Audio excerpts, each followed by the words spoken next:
മാസം തോറും കൂടി വരുന്ന ഇലക്ട്രിസിറ്റി ബിൽ നിങ്ങളെ ഫിനാൻഷ്യലി ഡൗൺ ആകുമെന്ന ആശങ്ക നിങ്ങൾക്കുണ്ടോ? യെസ്, ഡൗൺ ആകുമെന്ന് തന്നെ പറയാം. സോളാർ സ്ഥാപിച്ച് നിങ്ങളുടെ നിലവിലുള്ള ഇലക്ട്രിസിറ്റി ബിൽ 200ലേക്കും 300ലേക്കും എത്തിച്ച് ചിലവ് ചുരുക്കാൻ നിങ്ങൾ ആഗ്രഹിക്കുന്നുണ്ടോ? സോളാർ എന്ന് കേൾക്കുമ്പോ തന്നെ ഏതൊരു സാധാരണക്കാരന്റെയും ചിന്ത പെട്ടെന്ന് ഓടിയെത്തുന്നത് അതിന്റെ ഭാരിച്ച ചിലവിലേക്കാണ്. എന്നാൽ നമ്മുടെ നിലവിലെ വൈദ്യുതി ബിൽ 2 മുതൽ 3 വർഷത്തേക്ക് തുടർച്ചയായി അടയ്ക്കുകയാണെങ്കിൽ അതൊരു ടാറ്റ സോളാർ പ്ലാന്റ് സ്ഥാപിക്കുന്നതിനേക്കാൾ വലിയ തുകയാകും എന്നൊരു സത്യം നമ്മൾ പലപ്പോഴും മനസ്സിലാക്കാത്ത ഒരു യാഥാർത്ഥ്യമാണ്.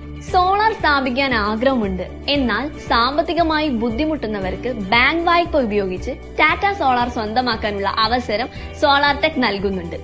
ഈ അവസരം പ്രയോജനപ്പെടുത്തി അടുത്ത 25 വർഷത്തേക്കുള്ള ഇലക്ട്രിസിറ്റി ബിൽ പൂർണ്ണമായും സേവ് ചെയ്തുകൊണ്ട് സോളാർ എന്ന സ്വപ്നം യാഥാർത്ഥ്യമാക്കാൻ ഇപ്പോൾ തന്നെ സോളാർ ടെക്കുമായി കോൺടാക്ട് ചെയ്യൂ.